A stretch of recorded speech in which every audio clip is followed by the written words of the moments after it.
Bonjour, je m'appelle Franck Girard, je suis président du directoire de Nidec Asie SA, qui est une filiale du groupe japonais Nidec.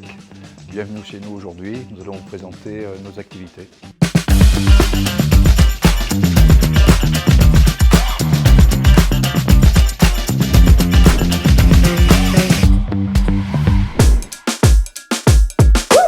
Donc Nidec Asie, en fait, le nom de la société, on est Nidec Asie SA parce qu'on est une société française. Le Nidec, c'est pour le groupe, ça concerne le groupe japonais Nidec, qui est un groupe dont le siège est à Kyoto au Japon, mais qui est implanté dans plus de 45 pays, qui a 350 sociétés, à peu près 120 000 collaborateurs.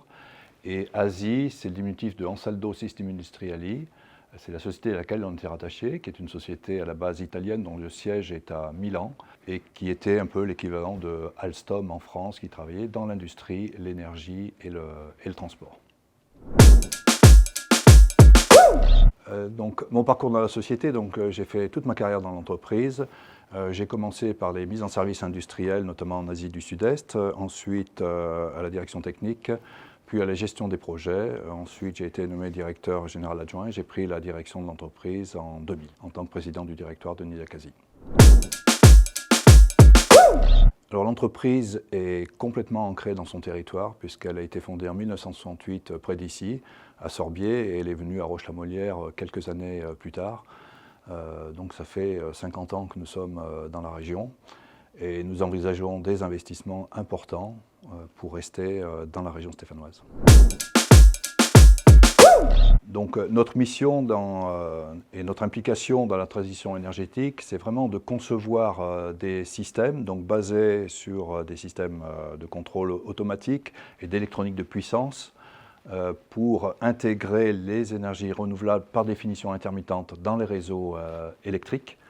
Donc on va, à travers des systèmes de stockage d'énergie, quand on produit trop, absorber cette énergie renouvelable pour la stocker et la relâcher, par exemple le soir, quand il n'y a pas de soleil et qu'on a besoin d'énergie. On conçoit aussi des systèmes de redresseurs pour la production d'hydrogène vert. On produit aussi ce qu'on appelle des UFC, ultra fast chargeurs, pour les véhicules électriques de forte puissance, où on va pouvoir faire le plein du véhicule électrique en moins de 10 minutes. Et on travaille aussi sur l'électrification des ports pour éviter la pollution à quai des grands navires de croisière avec des convertisseurs 50-60 Hz permettant aux navires de couper toutes ces utilities et d'utiliser l'électricité du port.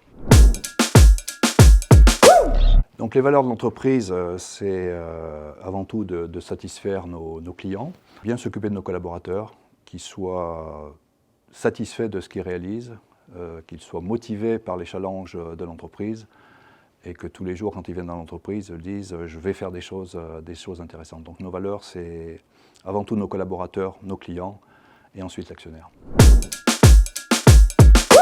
Alors les défis pour l'entreprise, c'est vraiment d'être toujours en mouvement. Notre chance, c'est qu'on est une PME dans un grand groupe. Donc on a gardé la souplesse, la flexibilité d'une entreprise dynamique, tout en ayant, je dirais, la structure et la surface financière d'un grand groupe qui nous aide à prendre des projets de grande importance en valeur financière et en risque technique.